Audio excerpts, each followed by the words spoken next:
The memory comes back to him the way heat rises from summer asphalt, wavering, distorted, never quite solid. All these years later, Daniel still can't decide if he really remembers the night or if he only remembers the story he told himself afterward.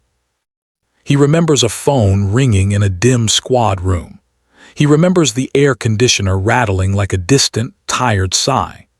He remembers someone saying a woman's name, a name that would weave itself into his quiet thoughts for decades.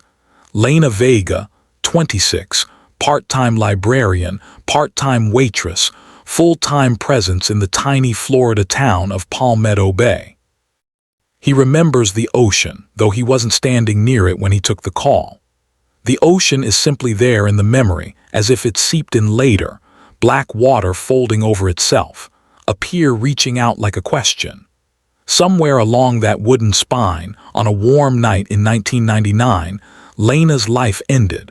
Whether she slipped, whether she stepped, whether someone's hand rested on her back at the last moment, this remains the detail that refuses to settle. Back then he was new. His badge still felt like a costume. He arrived on scene after others, hovering at the edge, the youngest among older uniforms.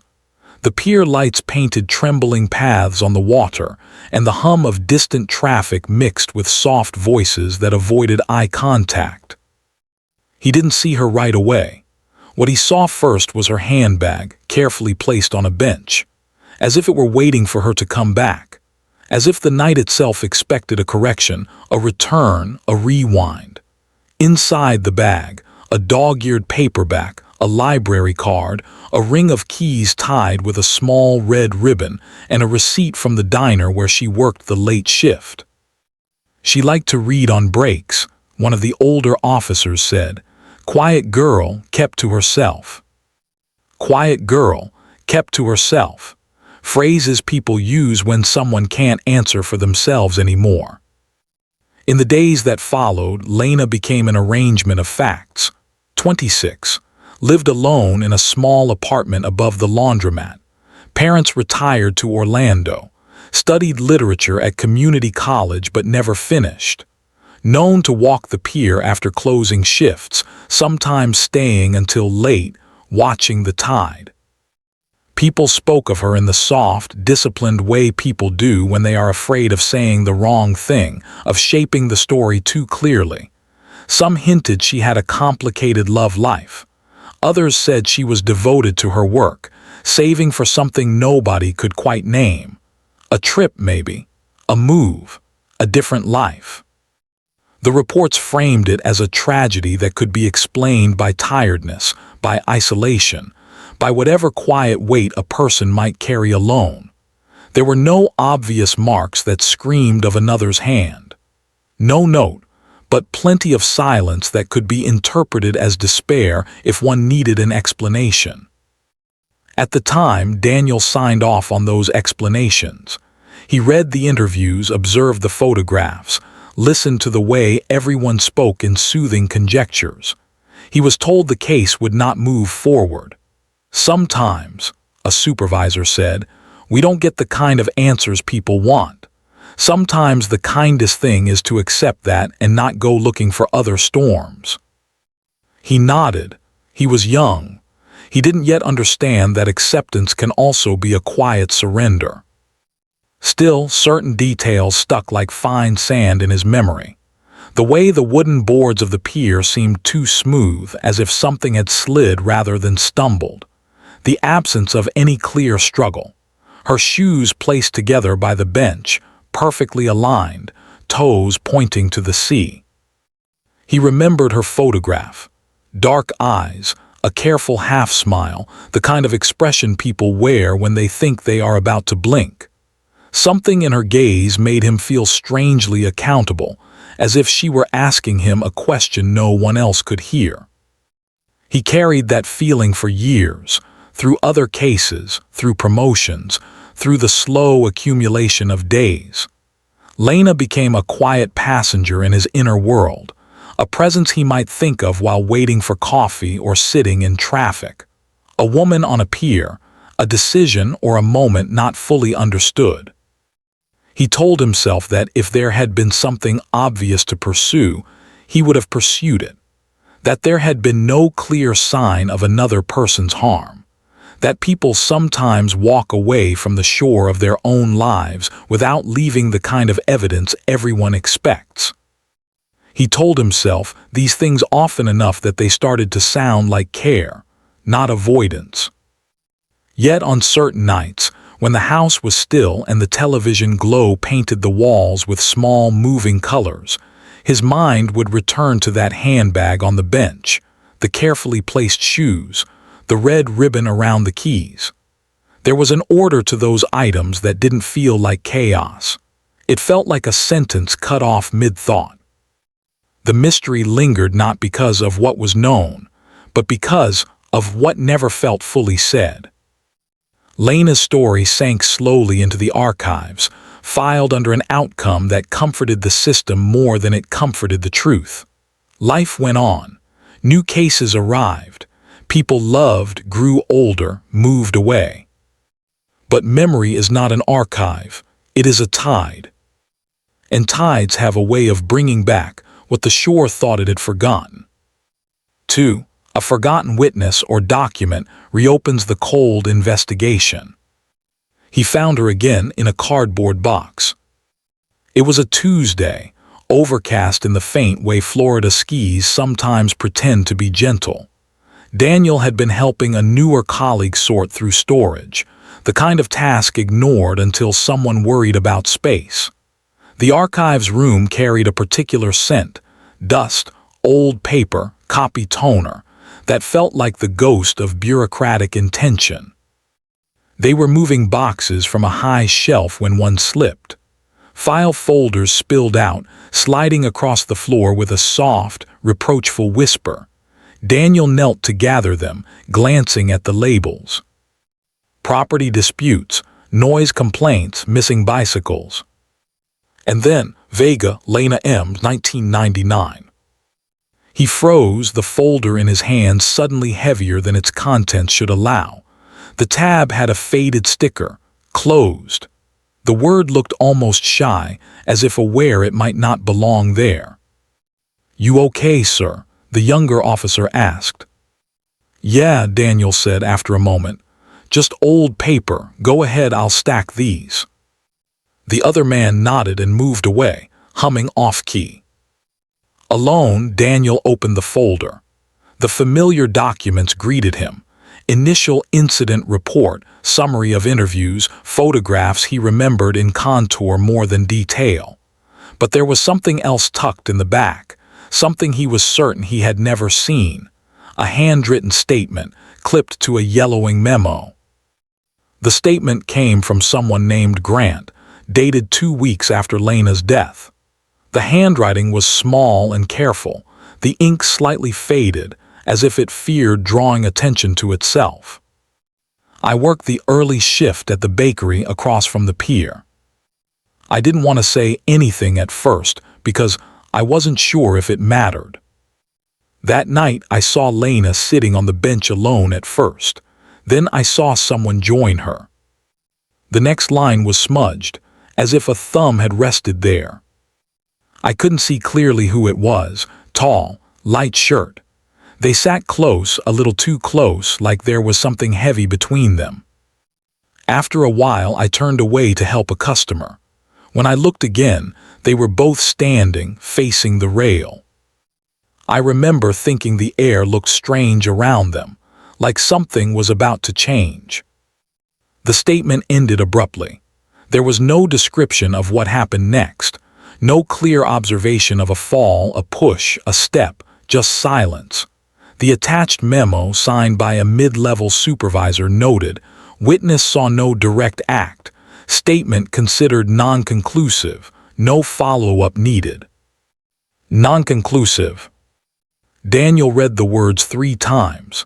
His chest felt tight with a quiet, restrained kind of surprise. Sometimes, what changes you isn't the enormity of a fact, but the way it was once set aside. He looked again at the date of the memo, the signature. He remembered the supervisor, remembered his calm, reassuring manner, the way he had always encouraged younger officers not to overcomplicate natural tragedies. He also remembered being told back then that all relevant witness accounts had been reviewed. He had accepted that because questioning it would have meant questioning people he still wanted to impress. Now, years later, this small statement felt like a hand tugging at his sleeve. He turned to the back of the folder. There were no records indicating anyone had ever spoken to beyond that initial written note. No follow-up, no deeper conversation. She had been treated like a line item rather than a person who had watched two silhouettes by the water on the last night of Lena's life. Daniel sat still for a long time, the buzzing fluorescent light above him lending the moment a pale unreality. The cardboard boxes around him formed a quiet canyon of unresolved details. This could be nothing, he told himself. Memory is tricky. People misinterpret shadows, distances, the way bodies align in dim light. A tall figure in a light shirt could be anybody, or nobody, or a trick of tired eyes. And yet, he thought of the shoes by the bench, perfectly placed. He thought of Lena's half-smile in the photo, that sense of holding back a thought.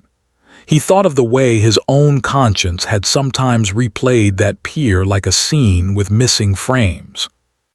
What if it had never been as solitary as they'd believed? What if their reluctance to disturb the simplest explanation had been, itself, the disturbance?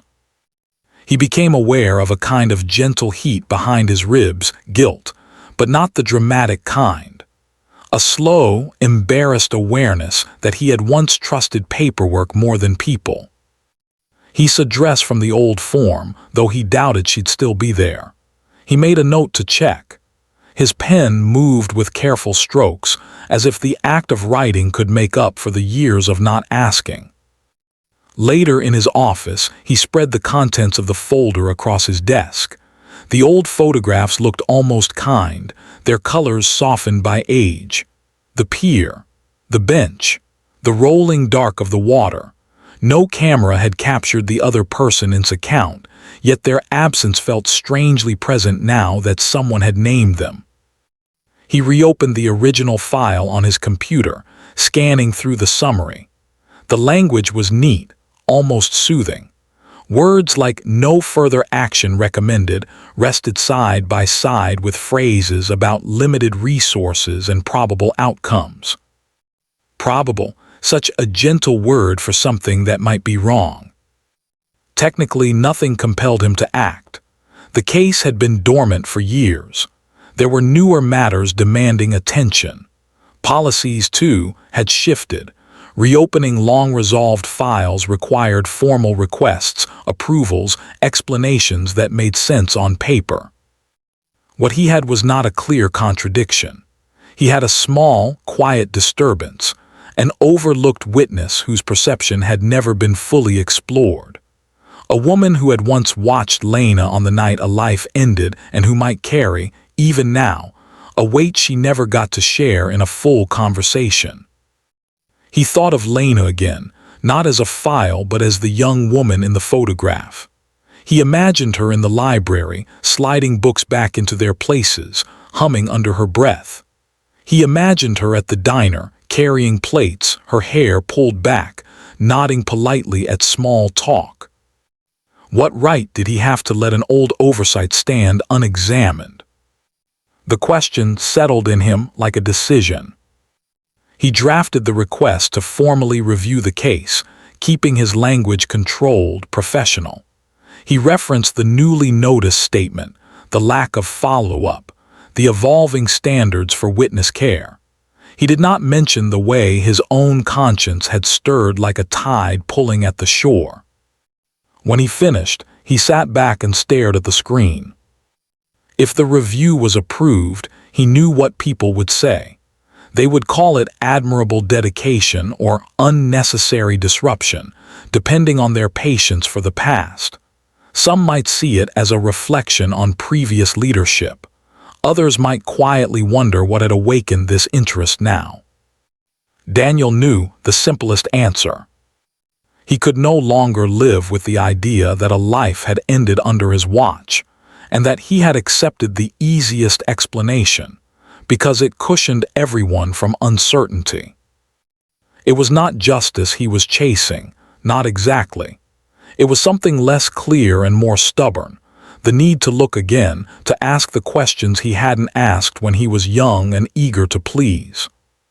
He clicked send. Somewhere in a box, the old folder rested a little, as if sensing a shift. And somewhere, if memory has its own tides, Lena's story moved slightly closer to shore. 3. Investigator focuses on human psychology more than physical clues. The formal review was granted without much ceremony, almost as if approving it cost nothing. A brief email, a short meeting, a few signatures. Old cases, after all, posed little risk to current rankings or statistics. If anything, a successful resolution, if one could even call it that, might burnish the department's image. But for Daniel, it wasn't about appearance. It was about how people carried stories inside them for years, like unopened letters. He began not with the pier or the photographs, but with the people.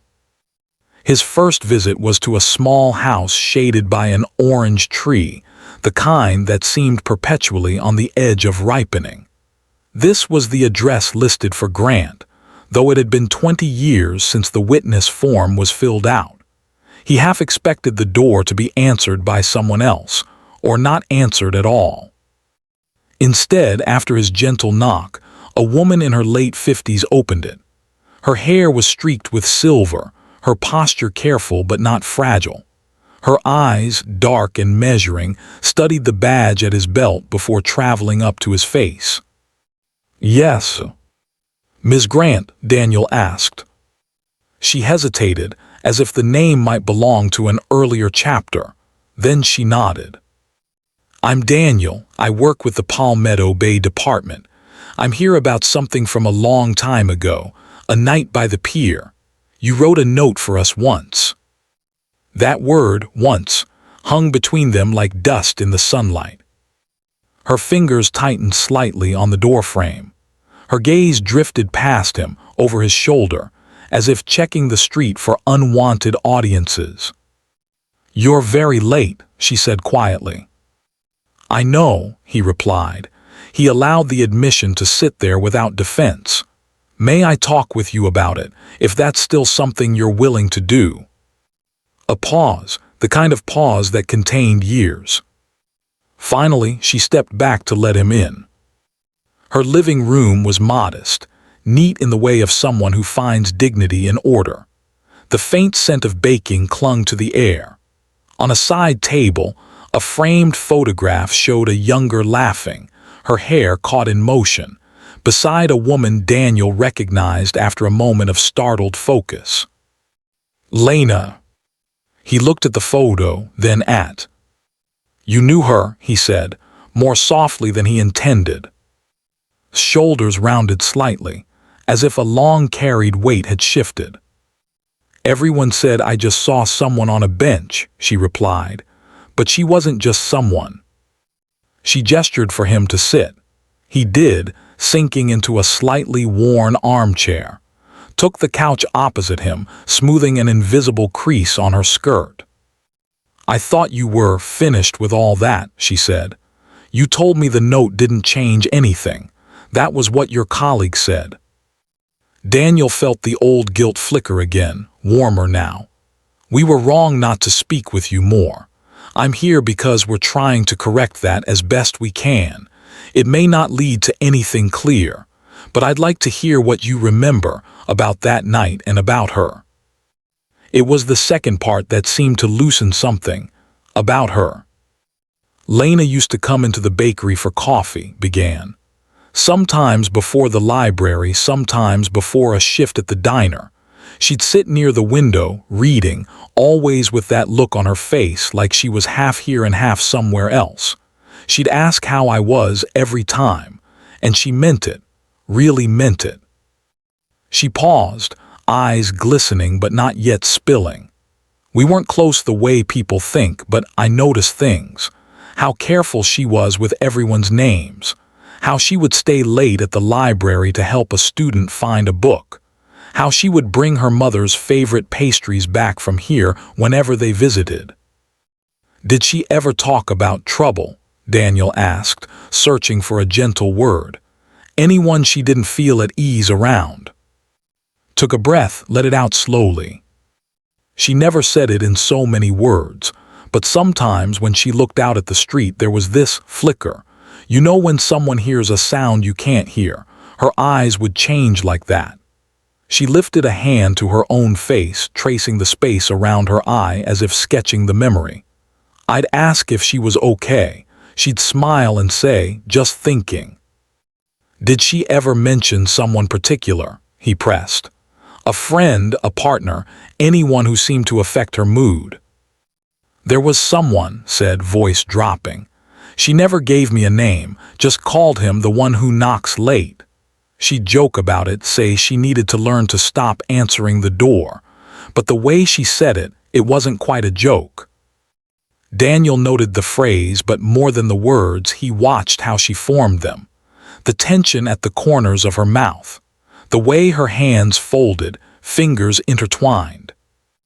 And that night, he asked gently, can you tell me again what you saw? Her gaze shifted to the window, though the pier was not visible from this angle. It hardly mattered. The picture was inside her. I was closing up, she said. It was quieter than usual. I saw Lena on the bench. At first I was happy. I liked knowing she was nearby. She had this calm around her. Then I saw someone join her. She faltered, swallowing. I told your people that before. Tall, light shirt. They sat close. But what I didn't write, she continued, what I could never quite find the words for was the feeling. The way she was holding herself. You know when someone wants to lean away but does, that's how she looked. Afraid, he asked. She hesitated. Tense. Maybe that's a kinder word, like she'd rehearsed something in her head and now didn't know how to say it out loud. He thought about all the conversations that collapse between intention and speech, and the other person. They leaned in, said, too close. I didn't hear their words, but there was a kind of push in their posture, not physical, more like insistence. She frowned, searching for language. I watched for as long as I could, but a customer came in late, wanting bread for the morning. I turned away. When I looked again, there was only one person standing by the rail. Could you tell who it was? He asked. She shook her head, eyes closing briefly. It was dark, and then quickly it was no one. Silence settled between them. In that silence lived every what if she had carried alone. Why didn't you say all of this before? Daniel asked softly, not accusing, only trying to understand. I tried, she said, almost in a whisper. I went down there the next day. The man I spoke to told me they already had what they needed, that unless I'd seen something specific, I'd just be confusing things. So I wrote the small version. She gestured vaguely, as if at her original note.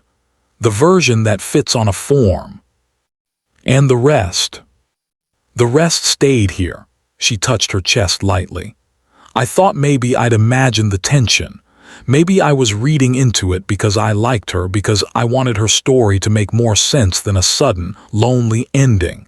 So I stayed quiet, long enough that quiet became habit. Daniel let out a slow breath. He felt the weight of institutional reassurance, how easily it had once smoothed over the unease of people like. I'm sorry, he said, the words plain and unadorned. We should have listened to more than one version of your memory. Studied him for a moment. Will it change anything now?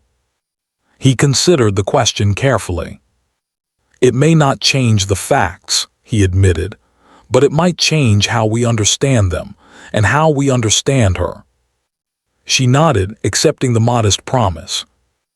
As he left her house, He realized he had gained no new tangible clue, no name, no description that would stand up in a report. What he had instead was an emotional landscape, a phrase about late knocks, a sense of tension on a bench, the quiet compliance of a woman who once believed her nuances were unwelcome. His next visits followed a similar pattern. He spoke with former colleagues from the library, the diner owner, an old neighbor who still lived in the apartment across from Lena's former place. Each conversation offered small fragments, not of evidence but of personality. She always brought home leftover pies for the kids in the building, the neighbor said, eyes bright with the recollection. Said sweetness shouldn't be wasted. She'd stay after her shift to help me balance the till, the diner owner recalled. Said numbers were like stories, you just had to learn how to read them.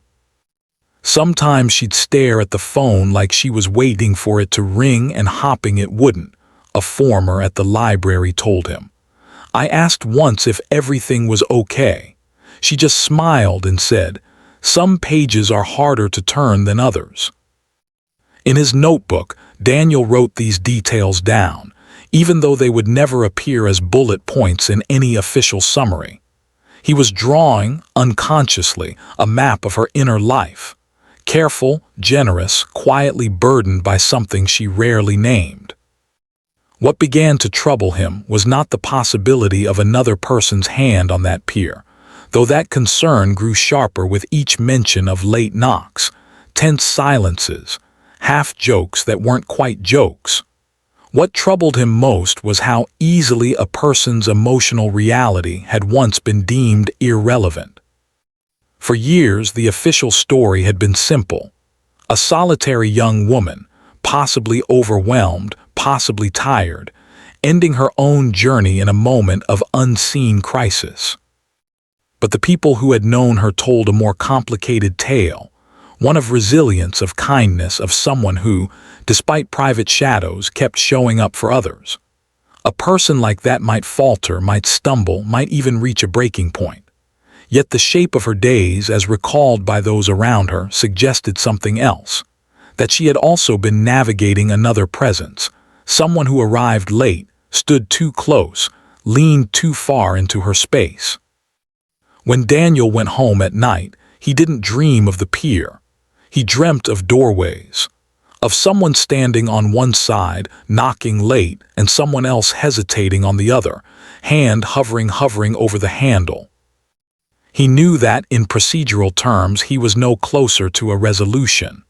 There were no new fingerprints, no recordings, no sudden confessions. All he had were feelings, other people's and his own.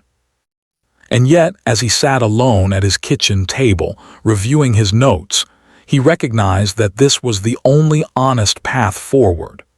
To fully engage with Lena's story, he had to treat emotions as data, silences as statements, hesitations as markers on a map. The truth, whatever it might be, did not live exclusively in what could be photographed or measured. It lived in the half-finished sentences, the pauses at doorways, the way people flinched when he said her name. He underlined a sentence in his notebook. The heart keeps better records than the file room. For the first time since reopening the case, he allowed himself to wonder, not whether he would solve it in the traditional sense, but whether he could at least honor its complexity. To let the investigation be not just about what happened on the pier, but about how everyone, including himself, had once turned away too soon. The past was not going to hand him a neat confession. Instead, it was offering something quieter and more challenging, a chance to sit still with doubt, to listen to the stories beneath the official story, and to accept that understanding might come without the comfort of a tidy conclusion. He closed his notebook, a small, sad smile touching his lips.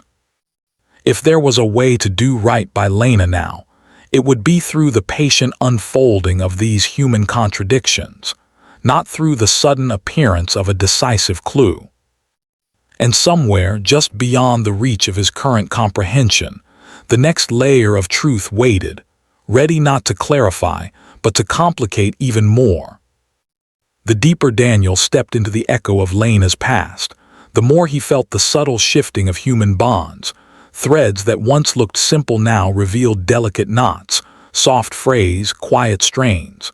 What he discovered next wasn't dramatic. It was far more unsettling. It came in the form of gentle pauses, long-held sighs, memories spoken with careful restraint. Each relationship around Lena began to shimmer with a kind of emotional heat, something almost too faint to name. He started with Miriam, Lena's former at the library. She welcomed him into a cozy living room filled with books stacked in warm, leaning towers. The air smelled of dried lavender. Miriam spoke with an earnest gentleness, but every time he asked about Lena's final months, her voice slipped into a whisper, as though fear and affection pressed together in her throat. "She was someone I admired," Miriam said, fingers wrapped around a mug she didn't sip. Kind, thoughtful, but there were days she seemed almost pulled in two directions. She paused, eyes drifting toward the window as if searching for a memory that refused to fully surface. She never named the source, but sometimes she'd say things like, "I wish I could explain it," or "some closeness feels heavier than distance." Daniel wrote that phrase down, heavier than distance. It struck him in a quiet place. Next, he visited the diner where Lena had spent so many evenings working late shifts. The owner met him at the back booth near the kitchen door. He was a broad-shouldered man with kind eyes, the sort that suggested years of listening far more than speaking.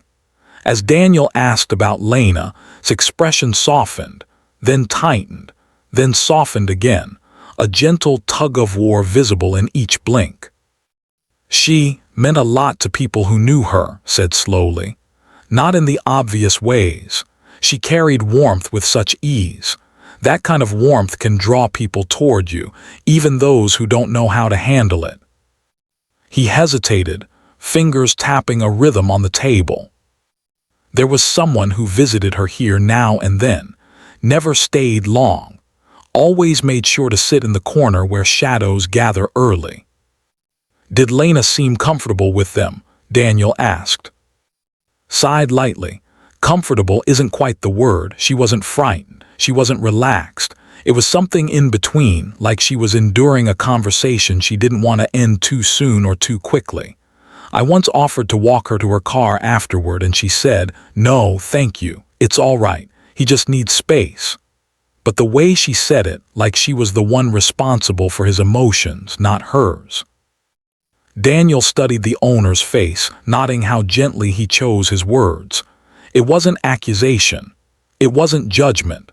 It was regret, the soft, lingering kind that grows when you sense something, say nothing, and then wish you could step backward in time.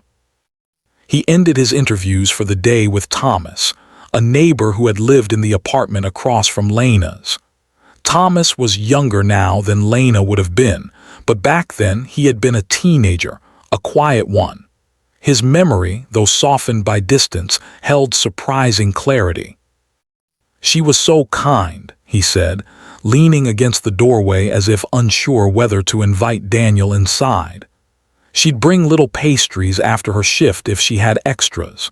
She'd ask about homework, even though we barely knew each other. But sometimes—" He looked down, searching his shoe for reassurance. "Sometimes she'd come home late and stand in the hallway before unlocking her door, like she was listening for something, or deciding something." "Deciding what?" "I don't know," he whispered. "But one night, I think a few weeks before everything happened, I heard voices, not raised or upset, just intense, like two people trying very hard not to say what they really wanted to say." He paused. "I peeked through the peephole. I only saw the back of someone tall in a pale shirt. That's all." The detail aligned with his memory, but Daniel didn't feel triumph. He felt a quiet ache. So many small signs, each one unnoticed or unspoken, like tiny warnings folded into daily life. What unnerved him most wasn't the suspicion forming around the unnamed person in the pale shirt. It was the emotional gravity Lena seemed to carry, an ability to draw closeness while simultaneously holding something deeply private. Each person he spoke to had felt a certain tenderness toward her, a sense of wishing they had understood her more deeply, paid more attention, asked the one question she might have openly answered if only someone had tried. But this emotional closeness, instead of clarifying things, created more tension. The layers didn't resolve, they tangled further. The more Daniel learned, the more he felt the presence of someone unseen, someone who touched Lena's life softly yet left a quiet imbalance in their wake. Human contradictions began to glimmer everywhere. Affection mixed with hesitation, admiration tensed by uncertainty, closeness clouded by unspoken thoughts. Each truth uncovered nudged the edges of suspicion, not toward clarity but toward deeper emotional complexity. Every person around Lena had carried shadows of their own, gentle shadows, but shadows still. And in the center of it all, Lena's silence pulsed like a fragile, unfinished sentence. 5. Old secrets unfold, revealing betrayal and hidden personal motives. What surfaced next did not come with force. It came quietly, like a handwritten note slipped beneath a door. Daniel's conversations began to take on a new shape, not about Lena's final hours but about the quieter months before. As he revisited each witness, not seeking new facts but deeper feelings, he began to notice a pattern. Small inconsistencies in tone, phrases chosen too carefully, pauses filled with careful breaths. It was during his return visit to the library that the first subtle revelation came. Miriam, who had appeared composed before, now seemed weighed down by something unspoken. She guided him toward a back room where donated books sat waiting to be sorted. The space felt suspended in time, dust motes drifting like memories reluctant to settle. "I remembered something," she said softly, closing the door behind them. "Something I didn't know how to share last time." She opened a drawer and retrieved a small envelope. Inside was a folded page torn from a notebook, with handwriting that Daniel recognized immediately as Lena's, slanted, gentle, slightly tilted right. It wasn't a letter. It wasn't even addressed. It read like a private reflection Lena had tucked away. "Some affection feels safe. Some affection feels kind. And some affection asks me to rearrange myself until the reflection in someone else's eyes no longer feels like mine." Below it, a single line. "What do you call affection that asks for more than it gives?" Daniel felt a delicate tremor move through him. He read the lines again, slowly. "Where did you find this?" he asked. "It fell out of a book she returned," Miriam said. "I kept it because it felt too personal to throw away. But I also knew it revealed something she didn't say aloud. It wasn't evidence, but it was truth, emotional truth, the kind that deepens questions instead of answering them." From the diner came a second secret. Approached him after closing time, unlocking a drawer beneath the counter. Inside lay a handful of receipts, old and slightly curled at the edges. "She'd pay for 2 coffees sometimes," he murmured, "late at night, one for her, one for someone who never stayed long." He lifted one receipt in particular. "This one was the last. I remember because she asked me very softly, 'Does warmth ever become too warm?' I thought she meant the drink." Again, it added nothing concrete, but everything emotional. The final and most revealing secret came from the neighbor, Thomas. This time he invited Daniel inside, as though his thoughts needed a quiet setting to emerge. I lied before, Thomas said, almost timidly. Not on purpose, I just didn't know how to say it. He took a breath. The person who visited her, I saw them once from the stairwell. Not their face, just their posture. They weren't angry, they weren't forceful. They just looked familiar with her space, like they belonged there. But you didn't recognize them. No, he whispered, but I recognized something else. He hesitated. The way Lena looked afterward, like she just made a promise she wasn't ready to keep. Daniel's heart tightened gently. A promise. A quiet one. A promise that perhaps held affection or kindness or the weight of someone else's needs. Each hidden truth, small, tender, painfully human, unraveled the neat image of a solitary woman and revealed instead someone entangled in emotional obligations, delicate bonds, and unspoken hopes that conflicted with her own. It wasn't betrayal in the harsh sense. It was the softer, sadder kind, expectations unfulfilled, closeness that asked for compromise, affection that leaned too heavily. Someone in Lena's life had cared deeply. But perhaps too deeply. Someone had been asking her to reshape herself. And she had been trying, gently, silently, sorrowfully. Every discovery made the investigation feel less like uncovering misconduct and more like uncovering the tender contradictions of human longing. 6. Twist exposes the innocent as manipulative and morally corrupt. Note, following your request, I will avoid harsh words and use gentle, emotionally nuanced phrasing. Morally corrupt will be rendered softly, through subtle emotional imbalance rather than explicit cruelty. The person Daniel least expected to return to the narrative was the one who had seemed above suspicion, someone who had offered kind recollections, gentle sympathy, wistful memories.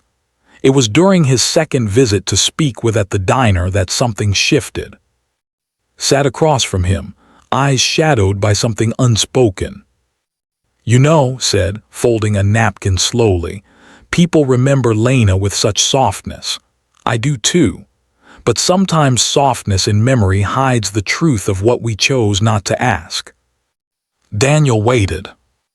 There was someone who used to come here, continued. Someone who acted like they were helping her.